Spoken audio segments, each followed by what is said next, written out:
A rectangular grassy plot is 75 metre long and 60 metre broad. मतलब एक आपका rectangular grassy plot घास का प्लॉट है जिसकी लंबाई जो है 75 मीटर लॉन्ग है एंड 60 मीटर ब्रॉड मतलब चौड़ा है। It has a path of with 2 metre all around it on the inside. जो आपका एक रेक्टेंगुलर ग्रासी प्लॉट है उससे जो भी देखो, सपोज आपका यह क्या है, एक रेक्टेंगुलर ग्रासी प्लॉट है, ठीक है, ग्रासी प्लॉट है जो कि आपका ये जो है 75 मीटर लॉन्ग है एंड विड्थ जो है कितना है आपका 60 मीटर विड्थ है, ठीक है, 60 मीटर आपका ये जो है विड्थ है, ठीक है।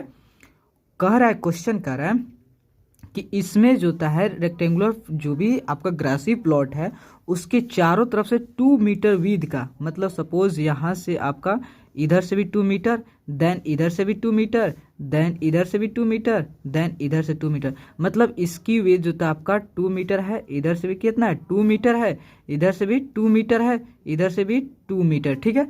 चारों तरफ से आपका कितना है 2 मीटर है छोड़ा गया, मतलब ये क्या है आपका पाथ है जाने की, ठीक है। तो कह रहा है कि find area of the path, तो इसी एरिया को आपको क्या करना, इस पाथ की एरिया को, इस पाथ का एरिया निकालना है और जो है and the cost of constructing it at 125 पर मीटर स्क्वायर, मतलब जो था अब इसका टोटल कॉस्ट बताना है कि इसके कंस्ट्रक्ट करने के लिए, इसके बनाने के लिए आपको कितना खर्चा होगा, जो कि 1 मीटर स्क्वायर का इसका रेट दिया आपका 1 मीटर स्क्वायर को आपको बनाने के लिए आपको 125 लग रहा है, तो टोटल कॉस्ट कितना लगेगा, ठीक है।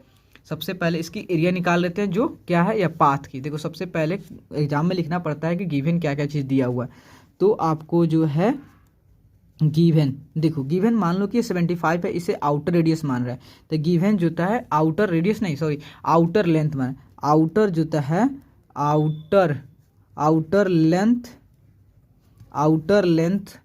ऑफ जो है plot, outer length of plot जो है कितना है, इसे एल से, ठीक है, outer length of plot L capital L से रिप्रेजेंट कर रहे हैं, देन ये आपको कितना 75 मीटर है, ठीक है। एंड इसकी विड्थ जो है इट्स विड्थ जो है कितना है, विड्थ जो है आपका जो है 60 मीटर है, 60 मीटर इसका विड्थ है और इसके चारों तरफ 2 मीटर का विड्थ रखा गया, ठीक है। तो अब देखो मान लो कि ये छोटा वाला, जो इसे छोटा को हम L मान रहे हैं और इसके छोटा को B मान रहे हैं विड्थ को, ठीक है। यह तो इसकी जो निकाल का है कि हमको यह पोर्शन निकालना है, तो जब तक इसके इस एरिया का जो बड़े वाले एरिया में से छोटे वाला एरिया निकाल देंगे तो हमारा जो ये पाथ का एरिया निकल जाए कि नहीं। तो इसलिए सबसे पहले देखो विड्थ कितना 60 मीटर, देन इनर लेंथ, देखो इनर जो है इनर लेंथ जो है, इनर लेंथ आपका कितना है, तो देखो टोटल आपका 75, देखो लेंथ के बारे में 75 टोटल है, तो 75 में से अगर लेंथ की बात है, ये टोटल आपका यहाँ से लेके यहाँ तक आपका 75 है, ठीक है, यहाँ से लेके और यहाँ तक आपका 75 है और आपका यह कितना है 2 मीटर है, ये भी कितना है 2 मीटर है। अगर 2 मीटर देन 2 मीटर तो कितना होगा 4 मीटर, मतलब 75 में से अगर 4 मीटर निकाल लेंगे तो जो आपका, देखो मान लो कि इसको नंबरिंग कर लो A B C and then D और इसे E, इसे आपका F and this is your G और H, मतलब अगर BC में से अगर आप BC में से 4 घटा दें, मतलब 2 आपका यह हो गया एंड देन 2 आपका यह हो गया, मतलब 2 × 2 + 2 4 हो गया। 4 में से अगर 75 में से 4 सब्ट्रैक्ट कर दो तो आपका जो लेंथ ऑफ H और G का यहाँ तक निकल जाएगा। तो आप 75 में से 4 माइनस कर दोगे, कितना होगा 71 मीटर जो है आपका कितना HG का हो गया, देन आपका इनर का लेंथ होगा और इसका जो है आपका ब्रेथ जो है या विड्थ भी कह सकते हो, WIDTH विड्थ भी कह सकते हैं। देन आपका टोटल यहाँ से CD जो था कितना है 60 है, हमको निकालना है GF निकालना है, ठीक है। तो ये भी आपका जो है 2 मीटर है और ये भी 2 मीटर, चारों तरफ से आपका 2 मीटर। देन 60 में से आप 4 को सब्ट्रैक्ट कर दोगे तो आपका निकल जाएगा कि नहीं, तो आपका कितना हो गया 56 हो गया, 56 मीटर हो गया। आपका inner breadth and inner length भी दोनों निकल गया। अब हमको क्या निकालना है, इसका एरिया ऑफ पाथ, मतलब ये जो हम सैडेड रीजन है ये सारे के सैडेड रीजन को निकालना है, यही आपका पाथ की एरिया है।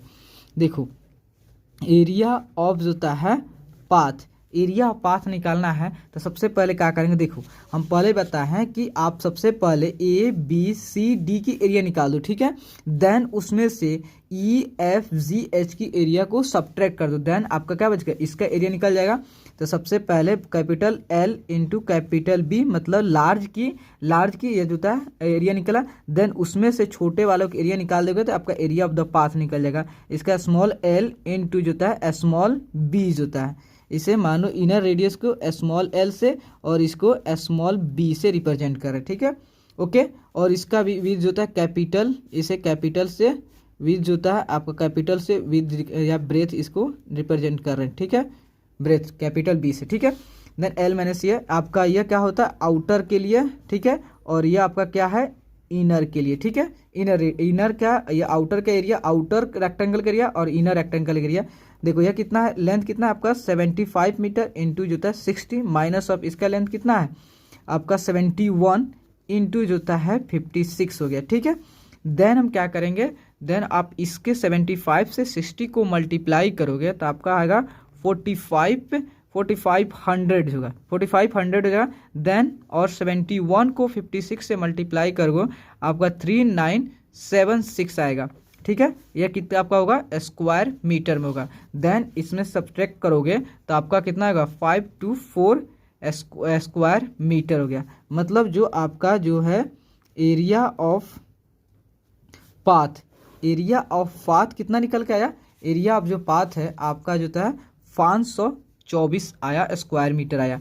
देन उसका कॉस्ट निकालना, रेट ऑफ, देखो वो आपको दिया है रेट ऑफ जो है constructing, rate of constructing it, उसके कंस्ट्रक्टिंग से कंस्ट्रक्ट करने के लिए आपको कितना दिया है, आपको जो है 125 रुपया पर मीटर स्क्वायर, मतलब 1 मीटर स्क्वायर का 125 रुपये दिया है। एक मीटर का 125 रुपये दिया है। देखो 1 मीटर कंस्ट्रक्ट करने के लिए आपको कितना रुपया लग रहा है, 125 रुपया लग रहा है, ठीक है। देन आपको कितना स्क्वायर मीटर कंस्ट्रक्ट करना है, आपको 524, मतलब आपको 524 को कंस्ट्रक्ट करने के लिए आप 125 को 524 से मल्टीप्लाई कर देंगे, ठीक है।